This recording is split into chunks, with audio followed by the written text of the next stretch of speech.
think the Democrats they needed this. Like this is the wake up call. This is like where you hit rock bottom after your bender, and it's like, okay, go to rehab now. Hello out there in podcast land, and welcome to a new edition of the Liberal Patriot podcast. I'm your host, Rui DeShera, and every couple of weeks we bring you the very finest and heterodox conversation and analysis with the most interesting and stimulating guests. And today I'm happy to have Ross Barkan, whose work I've followed for quite a while. Ross is a novelist, he's a columnist and essayist, he's proprietor of the excellent Substack Political Currents, to which I urge you all to subscribe. He's a contributing writer to the New York Times Magazine, and there are some other contributing thingies you have too. Is that right, Ross? Yes. I do a column for Cranes in New York City, and I contribute to New York Magazine as well, and right. I mentioned other that. outlets. Yeah. Okay. And other places too. Yeah. You're widely published. Yeah, different places. Yes. But most important, he's one of the most astute observers on the left and of the left, because some of what you write is basically covering what's going on, those political currents, specifically on the left. So let's dive right into it. I thought it might be fun to go through some of your recent Substacks briefly, which had all kinds of interesting insights in them. And I think your most recent was on sort of the future of Substack and the new status anxiety. It does seem like in this latest election cycle, the legacy media, so-called, has beclowned itself in terms of the quality of its coverage. And you basically mount a stout defense of Substacks and the role they're playing now and the role they're likely to play in the future. So give us the bullish case for Substacks going forward. Sure. Well, I would just say that a lot of people pit, not you, but others will pit Substack against the mainstream media. And I think you see this in sort of some of the hostile coverage from the mainstream media. I think that's shifting a bit. Mm-hmm. But I really think that Substack is a complement. I also think it's going to be an increasingly important place where alternative voices can be heard on the left and the right. Mm-hmm. I think it's not going to replace the mainstream media as a business model, but there's no doubt more and more individual writers and thinkers can find an audience there. They don't have to go through the gatekeepers anymore. And I think that's fine. I think there's nothing wrong with that. Gatekeepers can be good. Gatekeepers can also stifle coverage and perspective. So I think it's a healthier exchange. I think it's healthy to have this culture being inculcated in this newsletter world where people really are forming a new network. And I think, to the credit of the creators of Substack, it's really become a much healthier version of Twitter because people are actually writing. They're actually thinking in nuance. I find their Twitter competitor notes to be quite decent, and the exchange theirs are worthwhile. So I just think, there's a lot of dissatisfaction with the mainstream media, with mainstream culture. And Substack's success is a reflection of that dissatisfaction. The Substack founders are smart people, but there's nothing all that genius about creating a WordPress style platform with a payment processor attached. You're not inventing electricity here. But the reason it's grown so much, and while the company itself hasn't turned a profit yet, they've got over 30 million subscribers across the platform. I think about 4 million paid now. I mean, that's a lot of growth in a few years. I think a lot of that is a reflection of all the gaps that have been opened up by the decline of mainstream media and also the groupthink in mainstream media. And I think the inability in the past, certainly, for alternative voices to break through, where in a way, I think, there was more consensus in the 20th century, but you also had a pretty strong counterculture and a lot of alternative newspapers. And just a lot of these outlets are gone now. So, Substack is that. And I am bullish on that front. Yeah, I mean, as you point out in your essay, I mean, it's replaced the blogosphere, the late lamented blogosphere, which was, there's sort of an interesting period in which blogs rose up and then declined, and then the legacy media was also in decline, and it's like there was nothing new going on. There was sort of a void there to be filled, Mm. and which Substack has ably done. And Yeah. as you point out, the level of discussion and content is so much higher than it was in the old blogosphere anyway, because people would, put out one paragraph posts and just links, and they just spew stuff forward. Whereas Substack kind of pushes you to articulate an argument. And that was another point I thought was important in your article. You basically said this in the context of literary discussion. You thought that the level of discussion in Substacks about these kinds of in this area was higher than you see by and large in other more conventional outlets. And I would say, would you say the same thing is true of politics? I mean, when I imbibe lots of political analysis and discussion, and I would say, while there's a lot of crap, if you're looking for it, the overall level of discussion and analysis you get from political Substacks is like way better than you get, I think, in conventional media these days. Would you think If that's fair? yes, I think if you high quality political writing on Substack is as good as anywhere else. I mean, I think what the mainstream media does, which is very important, it's still in the case of the New York Times and certain newspapers like that, it funds reported coverage, and it's very important to pay for journalists to go places and talk to people. Right, right. Substack does some of that. The Free Press does that, but generally speaking, it's on the opinion side. But I think if you're looking for analysis and opinion, whether it's data-driven analysis, whether it's more just kind of assessing the culture, doing more what I do. Yeah, I think the best of Substack is at par or better. And I think if you take the op-ed page of a newspaper or take your conventional magazine kind of writing on Donald Trump and you see what's being written about Donald Trump on Substack, the Substack stuff is better. The top of the heap is superior. I think if you were consistently reading Substack, Joe Biden's decline would not have Yeah, surprised it would you. I not mean, have blown your mind. Yeah. I wrote a piece, actually for New York Magazine in 2022, that said Biden should step aside, and I got a lot of blowback for that. And part of that was, I was using my eyes and ears, but also when you're kind of marinating in a place where you have voices speaking honestly as they see things, you get conclusions like that. I mean, even I think the backlash to some of the COVID policies, not surprising if you were reading Substack in 2021, 2022. Even on foreign policy, I think now it's finally becoming almost accepted that to end the war in Ukraine, you're going to have a negotiated peace between two countries, and that's not a radical thing to say. Um, but if in 2022, if you said something like that, you were called a Russian asset in Yeah, the yeah, mainstream media. pawn of Vladimir And Putin. Did you ever yes, read? basically. Did you ever read Big Surge?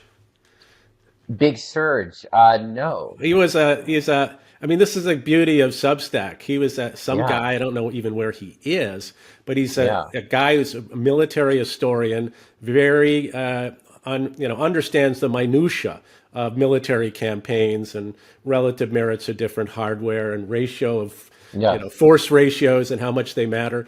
And a couple of years ago, I mean, he was writing these detailed analyses of basically this is a stalemate. Hmm. Ukraine cannot win this war, and he had the receipts, as they say.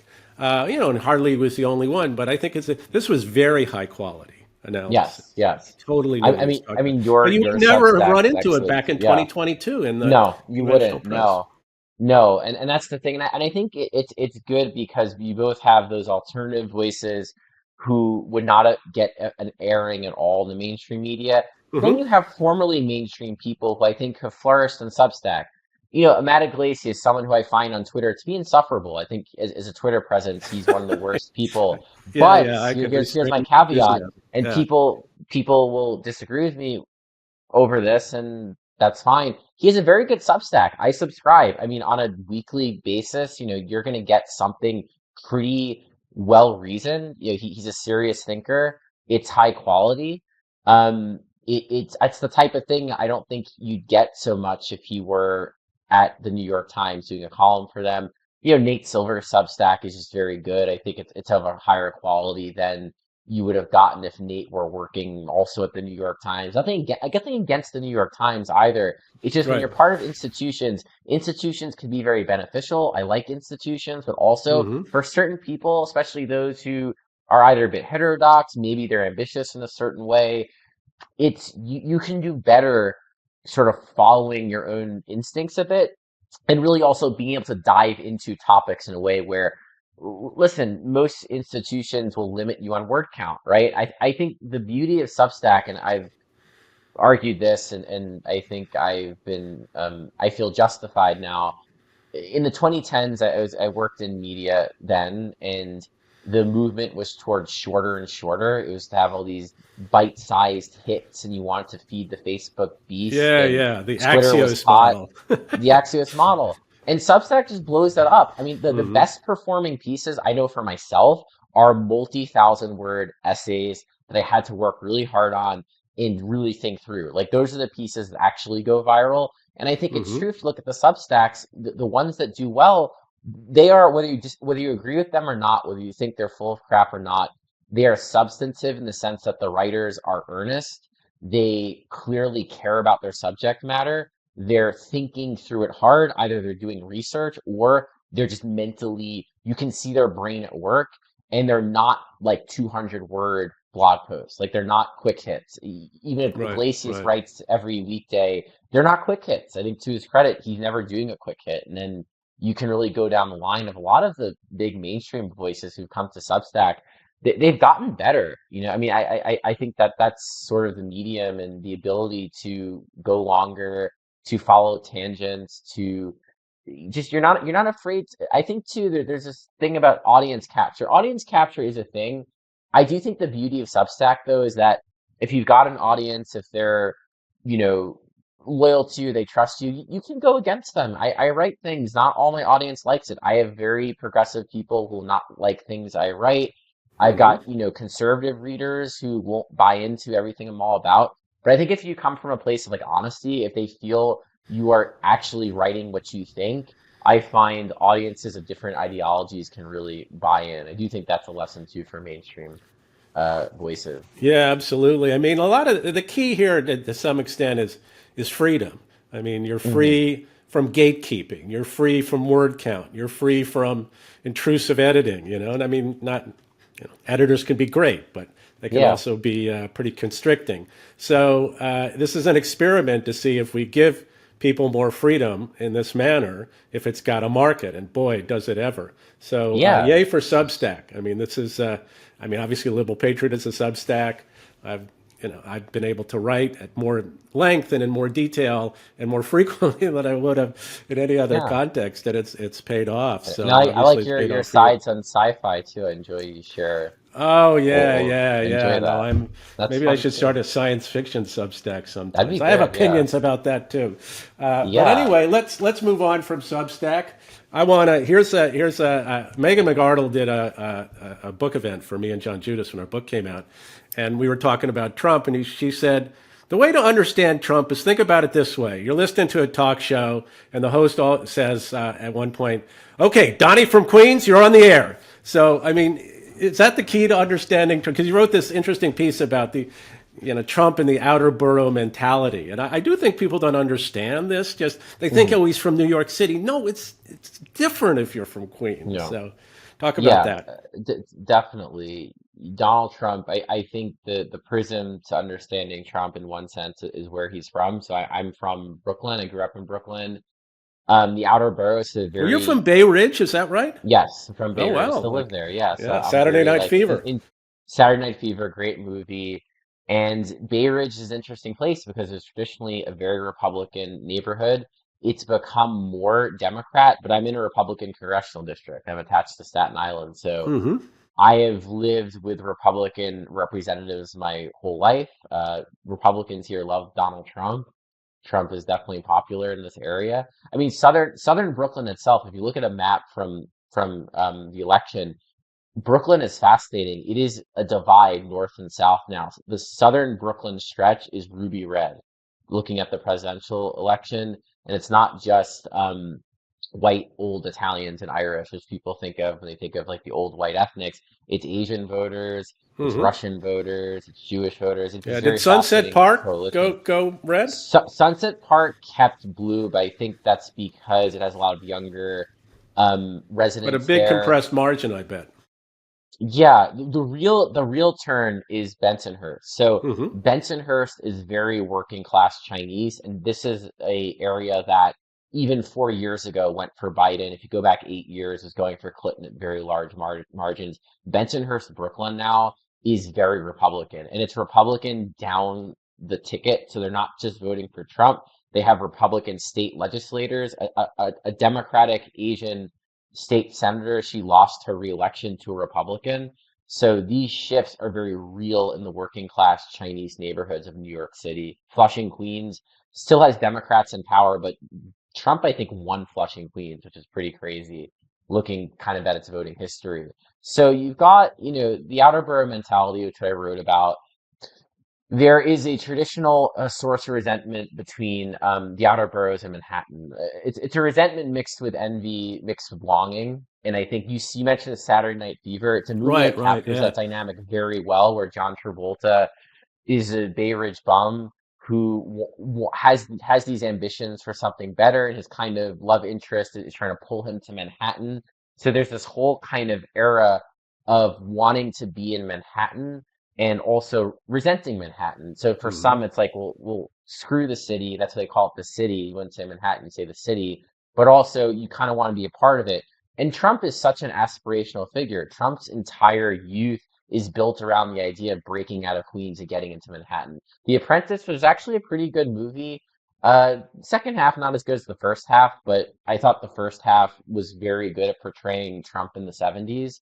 I thought Sebastian Stan did a very good job, and of course Jeremy Strong as Roy Cohn.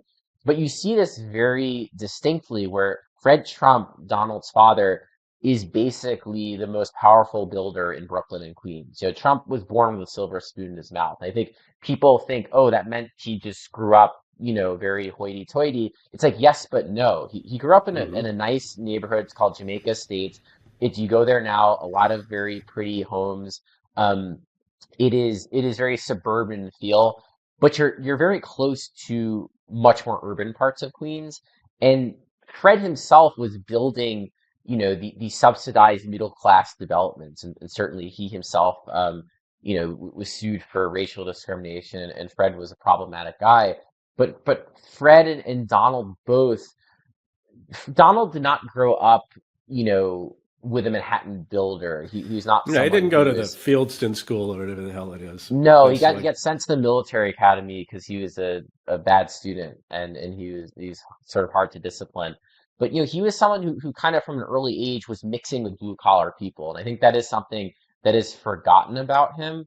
And so he dreams of Manhattan. Donald Trump's entire, you know, um, sort of modus operandi. And I think even to this day, he's someone who wants to be accepted by Manhattan elites. He resents that he is not. Hmm. And all his early projects, he is trying to do big things in Manhattan to get the sort of smell of Queens off of him. But he keeps at the same time as he's becoming a Manhattan guy, going to Trump Tower. You can hear it in his voice. You can see how he interacts with people. He's a very distinct outer borough personality.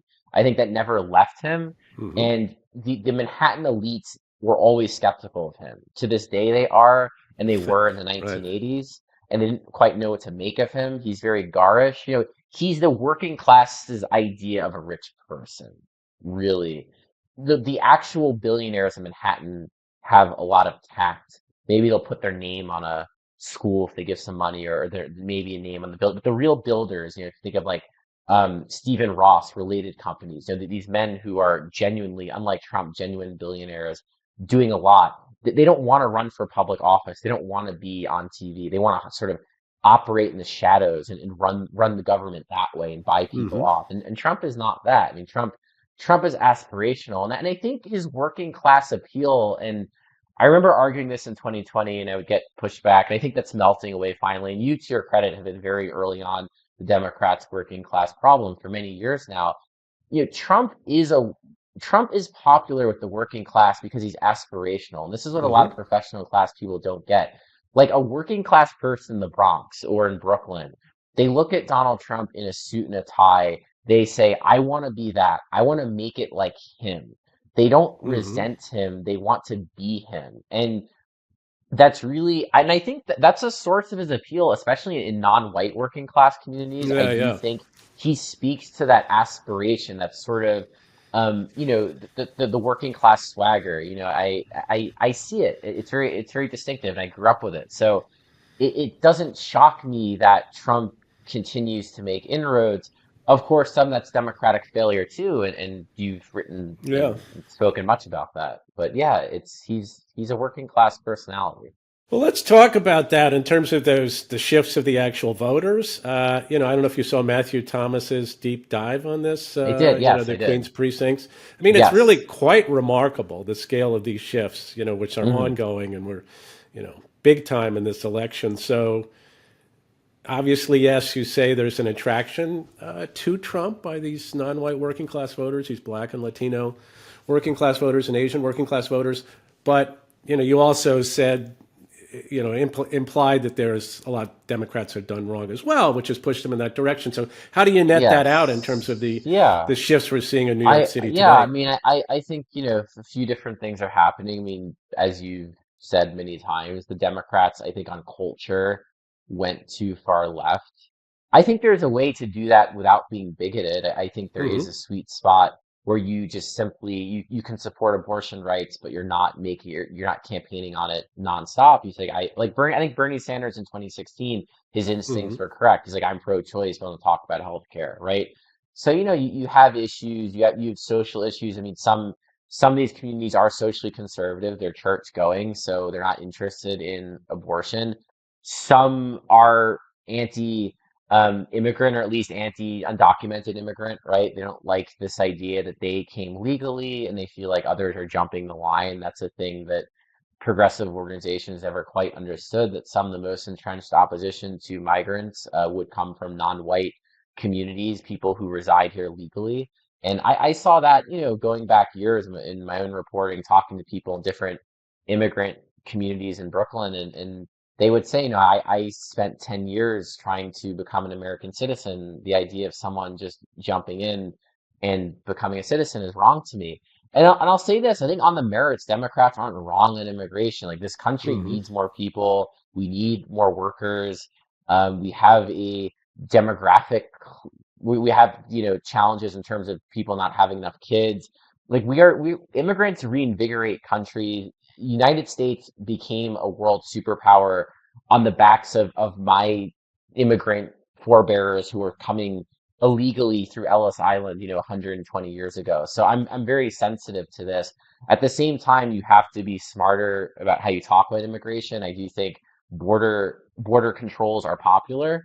You have to recognize that open borders is not popular.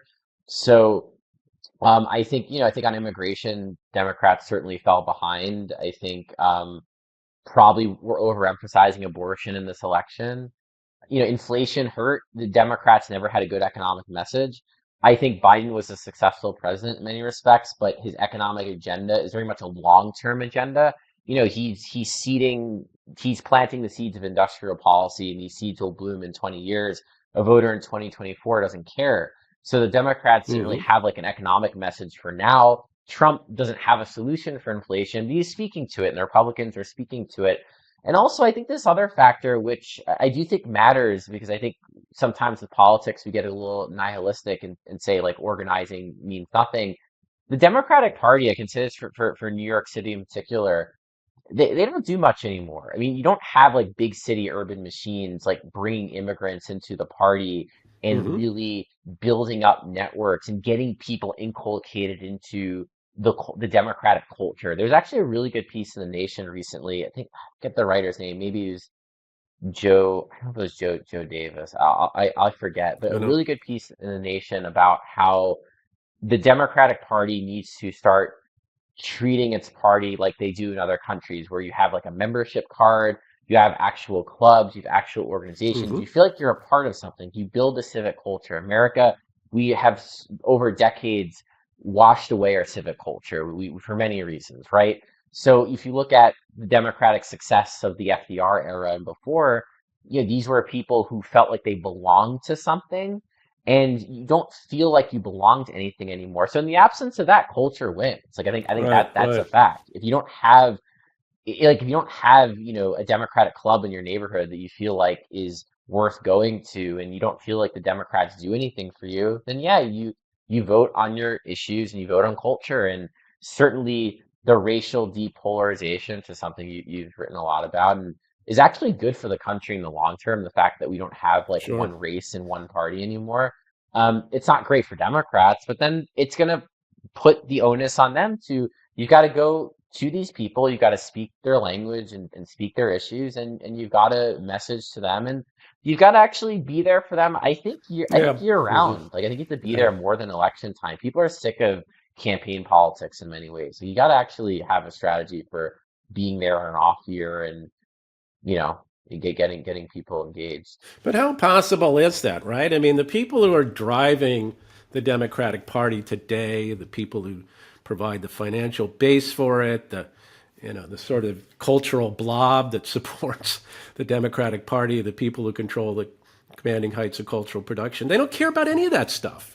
I mean, Yeah. what they cared about in this last election was, you mentioned abortion. The other thing was Mhm. anti-fascism, right? The idea that Right. Donald Trump will destroy the republic, and you should care about that, and therefore you should vote for us. That's what animates them. That's the tribe they belong to. They don't need a machine. They don't need neighborhood democratic clubs. They feel like they're part of this vast, entity, this, the coalition of the enlightened people who really need to run the country. So, where is this going to come from if that's the orientation? I mean, one thing I was struck by in one of your just as exemplar, the New Yorker, right? I mean, people who read the New Yorker, all they feel they need to do is read the New Yorker. You described it as the gray, undistinguished, preachy. I mean, the New Yorker is not what it used to be, right? You used to like have all these interesting articles, and now it's like, It's not. I it's think the New Yorker and Trump has really failed, and their coverage is not. Their understanding of him is not good. They did a massive profile of Joe Biden, and at no point actually got the one scoop is that this guy was unfit to run for president again. So yeah, it was that's great except for disqualifying. that. That is disqualifying. I will give an optimist case and say this election was very clarifying in many ways. Hmm. Because the Democrats lost the popular vote, I have seen much less of the hysteria around fascism. I've seen much less of the manias of the last decade. And I've seen people who otherwise would have been shouting at you for saying that we need a big tent party, kind of having their come to Jesus moment. So I'll give you an example. Okay. The fact that Tulsi Gabbard and RFK are, Republicans now, yes, this is Democrats are horrified and hate them. But also I've seen this. I've seen there's a growing awareness of, wait a second, to win elections, we kind of need the people who like Tulsi Gabbard and RFK. Hmm. That like Trump built a big tent, we did not. I do think the Democratic Party is going to recalibrate. I think this DNC race is going to be very fascinating. It seems like the front runner is Ken Martin, who's the chair in Minnesota. Um, he's talking kind of in the Howard Dean language of the 50 state strategy. Right. This is what happened in '04, and the Democrats recalibrated. I think here losing to Donald Trump in the popular vote is so humiliating. The spin is gone. Like you don't see it. And I follow Twitter and I follow all this Well, stuff, is and the you don't spin see really people. gone? I mean, there's a whole, Nate Cohn blew this up in his column this morning, but there's tons of people who believe that the problem is we didn't turn out Democrats. That's really the problem. Trump got I barely more votes than he did before. I, All I these think it's Biden there. voters stayed home. That's the problem. I'm seeing less. I'll say this. I'm seeing less politicians say that. I've Hmm. not seen as many of the possible candidates for 2028, and also like with this sort of nascent DNC's race. Yes, the narrative around that is there, but I think Trump winning a popular vote was so stunning to so many people that there is a recognition now through three elections, Donald Trump has gotten 50% or close to it, that a recalibration is needed. I don't know what form that's going to take, but I do think it's shifting. I see it, just the talk of fascism has melted away so much and tells you a lot of it was disingenuous to begin with. And now it's Hmm. like, no, we've got to. I'll even say this on the progressive end of things. Elizabeth Warren has talked about working with Trump. Like if he's serious Hmm. about this Right. populist economic agenda, I'll work with him. And it's so Hmm. different than 2017, where I everyone agree was with that. lining Yeah, up it to is be different. in the resistance. I think there's some realization too that if you want things from Trump, you have to flatter him. The resistance screaming doesn't work. But I do. I'm optimistic in that you get drubbed like this, it's a lot harder. Remember, Democrats in these last few election cycles had things to point to. The midterms were an overperformance, right? Right. The Hmm. 2020 election, even though down the ballot Democrats did badly in 2020, the fact that Biden wins, it's enough. That's cope, right? 2016, it's cope because Hillary wins the popular vote. The cope's over. I mean, Trump won every swing state, right? You can't 7 for 7. Not that he won by that much to the popular vote. It's not a landslide, less than 2 points. This was a close election. I think we can't Right. forget that it was close.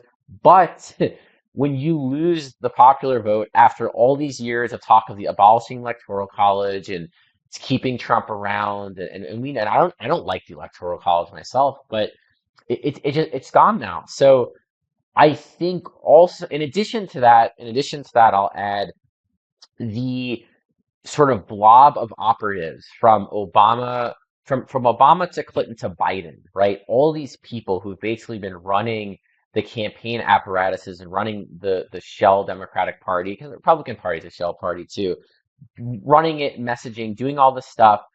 They are they're discredited, but Hmm. also even if they weren't discredited, which I think they are, in 2028, you have a wide open Democratic field, which means whoever wins the nomination owes nothing to David Plouffe, Jen O'Malley Dillon, all these, you can name these people, right? Right. Yeah. Yeah. They're new. Let's say it's Shapiro. I don't know who it's going to be. May I'm their just throwing a names name live out in there. infamy.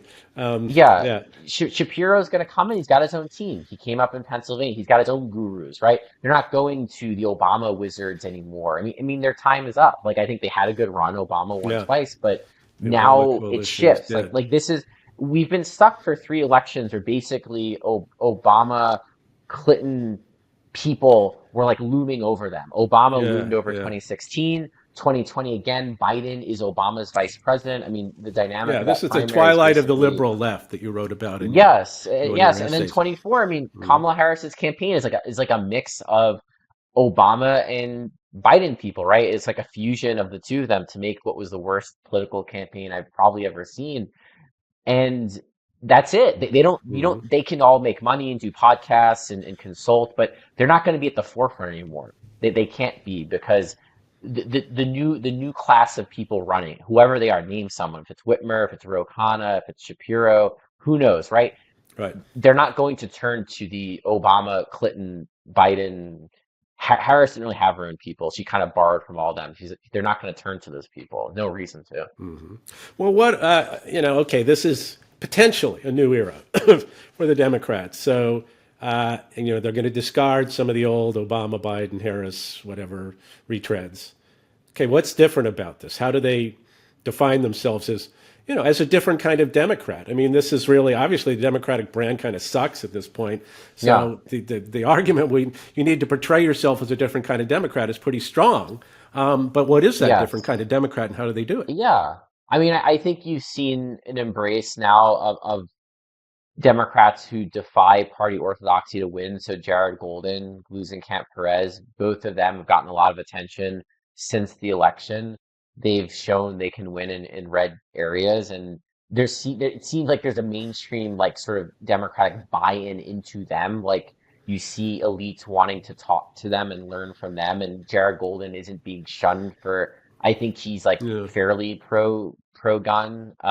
He's not being shunned for it. You've got the Dan Osborne race was very interesting, and he has not been part of this national conversation. Someone told me he actually doesn't like to do press, and that's part of it. But also maybe if I were in the Democratic Party, like if I were the DNC chair, I'd look at that race and be like, how do we Yeah. replicate it? How do you get someone to not run on the Democratic line in a red state, but who holds our positions on a lot of issues and who like probably will caucus with us, right? Like like an Angus Yeah, King I agree maybe, with or like that. a Bernie.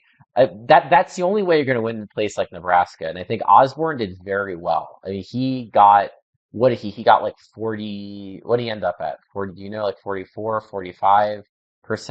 He Yeah, I can't ran ahead of remember. Sounds he right. ran again ahead of Harris by, I want to say, 8 points, 10 points. I mean, it was a Yeah, yeah. real overperformance, and I do think a race like that, rather than write it off, because you see like the typical views, like, oh, another non-partisan campaign fails, but no, it was a success. No, it's a big success. Nebraska's I tough. agree. Like you got to Yeah. start somewhere. I mean, states like Iowa, right? Like Hmm. you got to start winning in Iowa again. You've got to look to these rural states. You have to be competitive there again. I do think the Democrats contesting the DNC position now, there's more support for that idea. Um, I think there have been down ballot successes, but yeah, I mean the brand overall, it's a big problem. But also this is something I think Iglesias wrote this. I agreed with it. The Democratic Party lacks a spokesperson. Obama was the spokesperson for the party. That vacuum opened up because Joe Biden like literally couldn't communicate. Like Joe Biden was not capable of being a spokesperson. And then Harris was so inept, she was not also capable for different reasons. So this vacuum is open. There is not a spokesperson for the party. Who will it be? We don't know. It's going to be contested. It's not, but that's also not the worst thing. I mean, I think the Democrats they needed this. Like this is the wake up call. This is like where you hit rock bottom after your bender, and it's like, okay, go to rehab now. I think the Democrats. I guess I'll say the Democrats are going to rehab. I think they're going to be reading you more and heading to Uh-huh. rehab. I think this Well, election.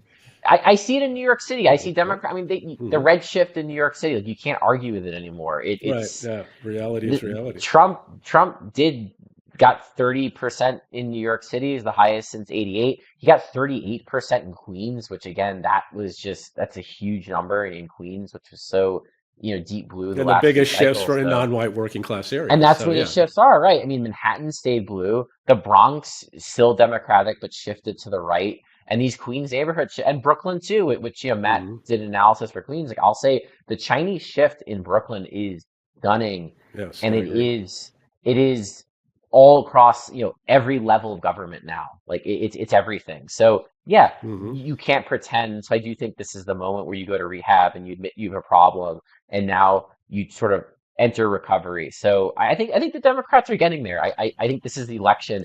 This is how you Okay, get but there. I it think should that's provide how the you do it. impetus. I'll agree with that. But The impetus is there. what Yeah. about if there's a need for Democrats to define themselves in a different way and sort of Hmm. depart from some obviously toxic positions and Yeah. identifications? How do you? I mean, look at Seth Moulton. All he did was say he didn't think No. biological boys should be in girls' sports, and he got hammered, absolutely hammered. People quit all over the place. The Salem Democratic Party wanted to have a witch trial with him in the docket. I mean, this is hard, right? I mean, it's hard to It's take hard. take a position It's that's hard. definably different than what Democrats are associated with and not be hammered. So, Yeah, no, how does it's this how hard. does this work? I think you have to understand as a politician that all things pass, so you get the firestorm, but then people forget. So I think you Hmm. stick to your guns. I think in the 2010s with social media, there's this real deathly fear of running afoul and the idea that one could be really, censored or thrown into oblivion. And it's not really true in a sense that if you're in a position of power, you're a congressman, for example, like you're not getting canceled as a congressman. Yeah, if you're a low level professor at a university, sure, without tenure they can cancel you. But Right. Yeah. Yeah. Your ass is Seth Moulton's going to grass. stay Yeah. in Congress, and I don't think Hmm. he's shifted. And I see more Democrats. I think Chris Murphy is very interesting. He's talked a lot about. I think Yeah. he's Murphy is interesting. been offered some insights and sort of working class distrust of the Democratic Party. I think Ro Khanna's been out there for a while, and I think there's just going to be more of these voices stepping forward. And I think there's the old sort of um, you know social justice left or woke left or whatever that would come in to pound you. They have less and less clout. So Right. I think more and more Democrats are going to be able to step out.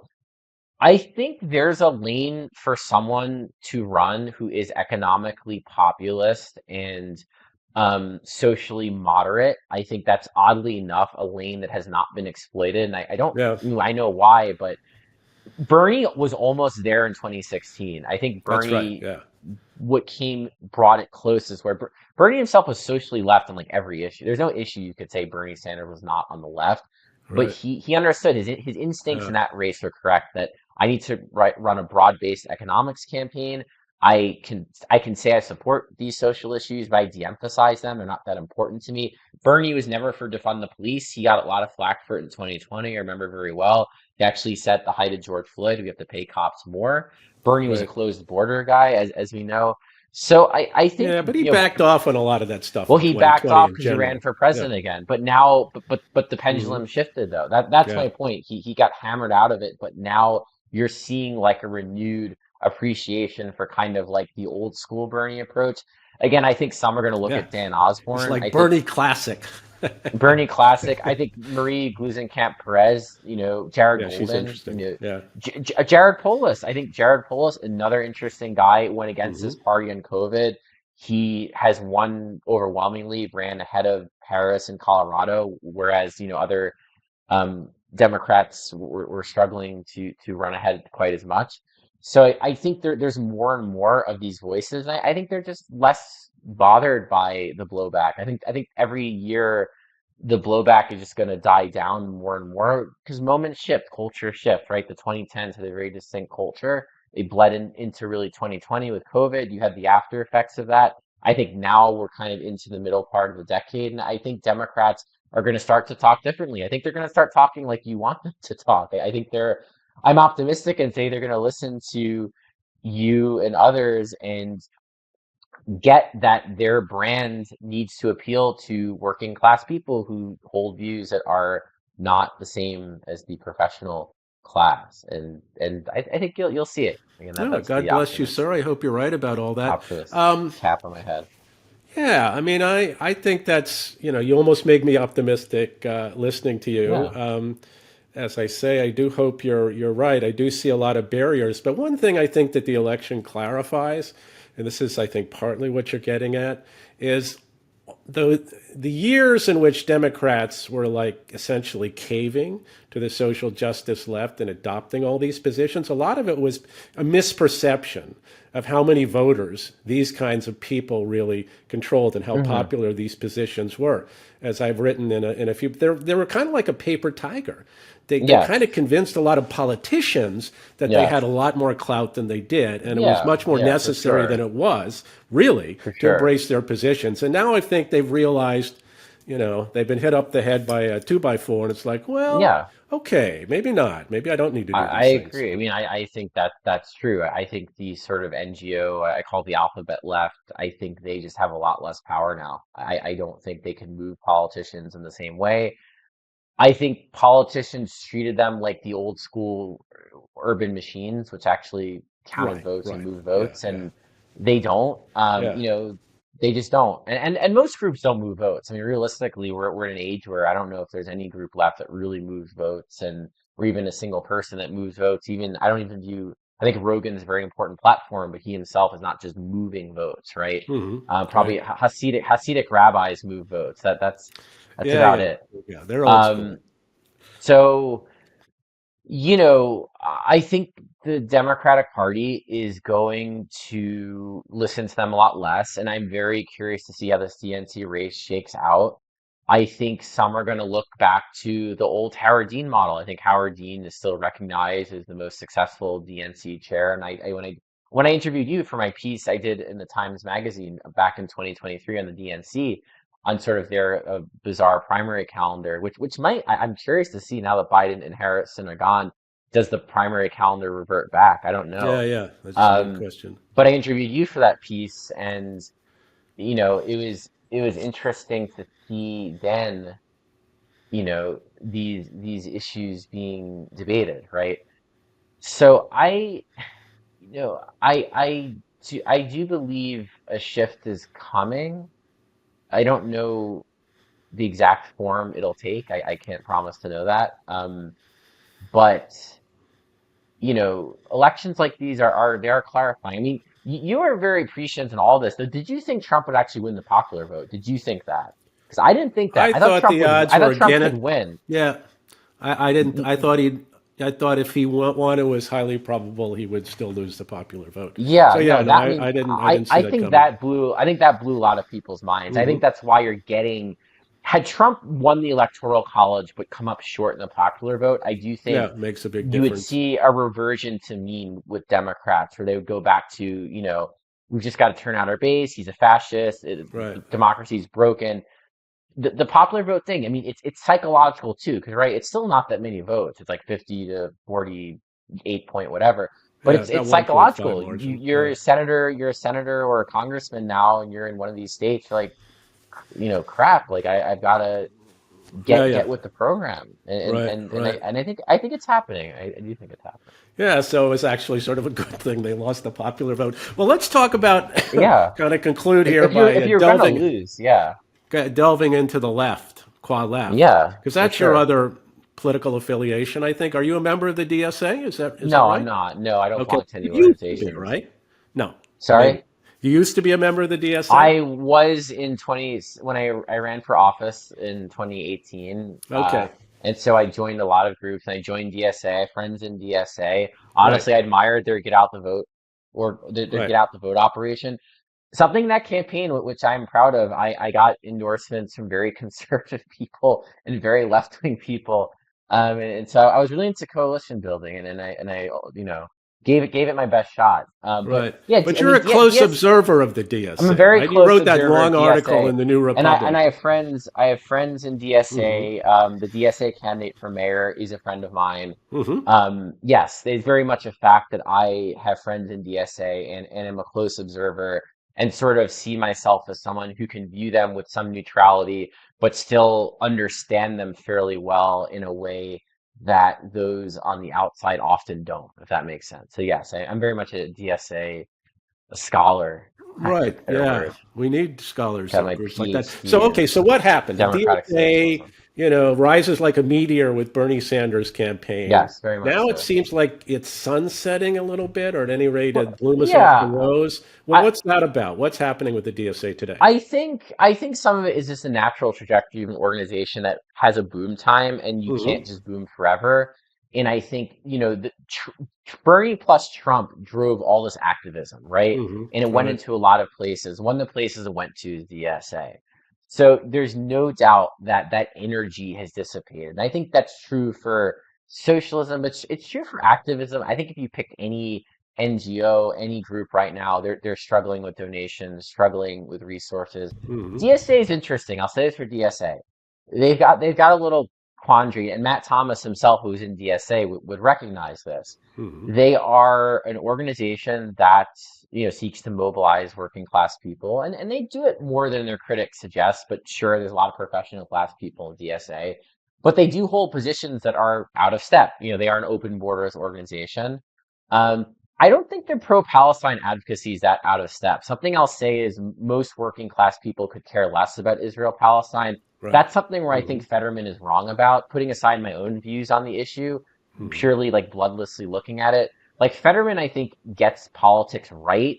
What he doesn't get, and maybe this he's just being earnest, is he's such an Israel hawk. There's no like popularist argument for being an Israel hawk. Like Hmm. Israel is just not a thing most working class people think about one way or the other. So when you're saying like Netanyahu could do anything he wants, basically, that is not, you're not going to win the heartlands of Pennsylvania giving unlimited arms to Netanyahu. Most Americans think it's kind of weird, actually, that we don't condition military aid to these countries, right? So that's my caveat.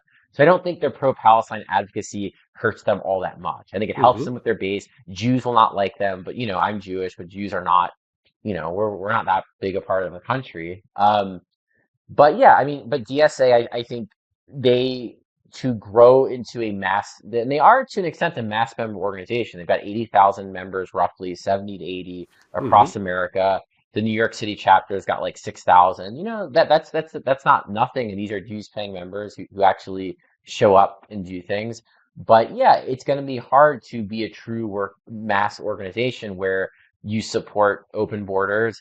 They've kind of backed off defund, where I think they support defund. They do support defund. They've never disavowed defund, but Right. watching their campaigns now as I do, they are not running on defund the police. They do not put it in their campaign literature. They don't Or put open mhm. borders in their campaign literature. They run on like housing, which I think is smart. I think in a way they in their own way look at my friend running for mayor, Zoran Mamdani. Mamdani, he's running a fairly a campaign that in a way you could appreciate for someone who's very much a socialist and a leftist. He's running on bread and butter economics. Zoran is Mhm. not. Zoran is very pro-Palestine. That was not part of his launch video. He Right. will talk about it. I'm sure, I haven't talked to him immigration. I'm sure he would support a very liberalized immigration policy, but for now, he's not talking a ton about it. Now, maybe you're forced to at a forum. You'll have to calibrate, right, and figure out how to do it. So I think DSA faces the challenge of growing in terms of it holds these views. It's going to be hard to grow. At the same time, to DSA's credit, it's one of the very few, I'll say, one of the very few organizations in America that actually functions like a political party. There are not many of them out there where the members vote, they have regular meetings, they Hmm. cultivate a civic life. When it comes campaign season, they actually have human beings. They don't have to pay to go knock on doors. Yes, they will pay canvassers, but they have a volunteer base. So I think the fact that we're here talking about DSA in 2024, it's almost 2025. DSA really boomed in 2016. It's a testament to the fact that they are doing bread and butter organizing that a lot of other groups do not do. And these Hmm. groups fade and they disappear. DSA may never actually be close to what they aspire to be. But I think one thing, and I wrote about this too, you can't say they're disappearing. You can't say they're shrinking into nothing. They are Yeah. maybe at stasis, maybe they're Mhm. contracting slightly, but they're there. I mean, they've got members in the state legislature, they got city council members in New York, they've got electeds in other cities. AOC, for all the hubbub with her and DSA, she did a mass call with them, like some on just yesterday. Today's Tuesday, and Monday she did a thing with New York City DSA. So she Mhm. hasn't left the fold. Maybe if she runs for president, she'll feel pressure to. Right. But it's they're an interesting thing. I think the criticisms of them are valid. I also think some criticisms miss the point, which is Hmm. that they're doing actual political work in a way I don't think most groups do. I think a lot of these NGOs and you know nonprofit orgs just full of crap. And I think DSA, for all of their foibles, they're not full of crap. They say what they think and Right. they Right. go knock on doors and elect people. They try to. Right. I mean, unfortunately, what they think probably prevents them from being a working class organization, which is presumably what they would aspire to be, It right? I mean, might. I mean, Milwaukee had a socialist mayor for face it, 40 they're petty years, so you never bourgeois know. deviationists, Ross. You know that as well as I Yeah, you do. never know. I mean, you've got to get down into the real working class. But But the DSA culture may of have the a. DSA is just not welcoming. Is not what a working class person, median, ordinary, sort of liberalish working class. I think they're becoming more. I think they're getting better at it. I'll say. Yeah. Okay. I think so. I think they're becoming less censorious and they don't Mm, tone police as much. I think they're getting better at it. I yeah. think they're understanding that. And there still could be a DSA mayor someday, or a DSA person in a higher position of power. I mean, they have to leave in AOC, but yeah, I mean, they have to be. It's true that they do need to culturally, in some ways, pivot or de-emphasize their bad or not or their unpopular cultural positions, and that's not easy, especially if you are a proud socialist organization. But again, if you look at the old socialists, they had no problem being for closed borders. That's Right. it's sort of a Right. new age thing Absolutely. where like, I don't you could be progressive and not be bigoted and also support, you know, a non-open border. So you think the self-identified left still has a role to play Yeah, going no, forward? for sure. I mean, look, the left won in one sense. The left won in that if you turn back the clock, 15 years ago, and you look at how economics were being talked about, how versus how they're being talked Hmm. about now in both parties, right? If you look at how the self-described blue dogs talk about economics in Yeah, 2024 it's different. versus how they Hmm. did it in 2004, even 2014, there's a shift. It's a real shift. I think this is underrated where from Trump to Biden to Jared Golden to Glusenkamp Perez, populist economics are are so have penetrated so much more into the discourse than they did 10 to 20 years ago. The Blue Dogs used to be just corporate shills. Like if you look at the Yeah. old Blue Dogs, they Mhm. were running on basically protecting big pharma and healthcare companies and cutting taxes. Like that's what the Blue Dogs did. Now I did research on this. I was looking at what is like Maria Gluesenkamp Perez running on? Like what is Golden running on? What are all these Mhm. self-described centrists running on? It's populist It's different. economics. Yeah. It's kind of Mhm. like almost Bidenomics that they run on. So, attacking big pharma, standing up to conglomeration, antitrust has gotten more popular. So I think the Bernie approach, which in a demented way you see through Trump, again, Trump being the most economically populist Republican in many decades, if not Yeah. Yeah. longer, right? I Vastly mean, underrated, in my opinion. the Yeah. entire Republican Party just has reoriented entirely around economics. I mean, this is not a party looking to cut Social Security and Medicare. This is a party that talks like an old school labor leader when it comes to trade and tariffs. These are things that, left wing labor types would yell about. Mhm. Even JD Vance on defending Lena Khan, Biden's appointee at the FTC, and sort of some of them taking a genuine interest in antitrust policy. It's a very interesting time. When I heard JD Vance speak at the RNC, there was probably 20% of the speech that sounded like Bernie Sanders. Like if you just like close your eyes, Yeah, like that's right. literally it's there is a different current coming through both of these parties. So where does like the self-described left have in that? I don't know. I think it's a fair Yeah. question. Like all the NGOs and DSA, Working Families Party. I don't know. Have their issues started to win out? I think yes. I think on socially no, culturally no, but on economics, I mean the shift is profound. I mean even the way both Biden and Trump responding to COVID, the way they did versus how a president would have, 20 years ago in a different environment. I mean, and they both just spent billions of dollars. Sure, inflation, fueled inflation, as did other things.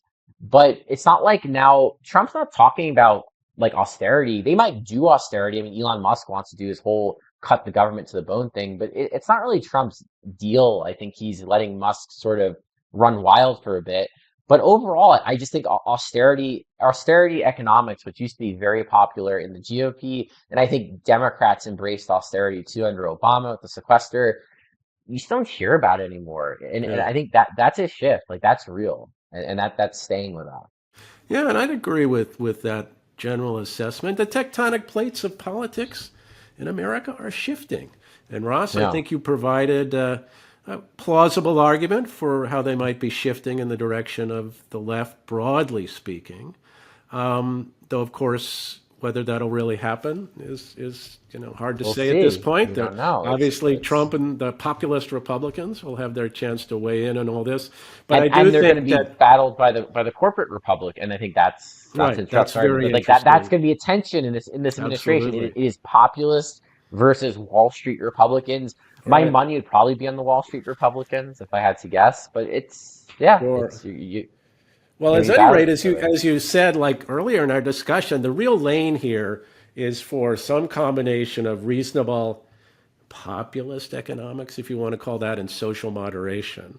And Yeah, whoever can really occupy that lane most yeah, effectively yeah, has a good political future. So Ross, I want to thank you for being on the Liberal Patriot yeah, podcast. We could go on talking forever, I'm sure, about the yeah. probable or at least possible fates of the left and the Democratic Party and so on and so forth. But I think we can all say, without fear of contradiction, we live in very interesting times. It'll be very interesting to see what happens in the near future as the debate unfolds in the Democrats and as we enjoy the glories of the second Trump administration. So thanks again for being on the Liberal Patriot. And if you're ever in D.C., I'll take you to lunch at AEI. Yeah, You'd probably get a absolutely. kick out of that. I will. Look forward to that. Thank you for having me.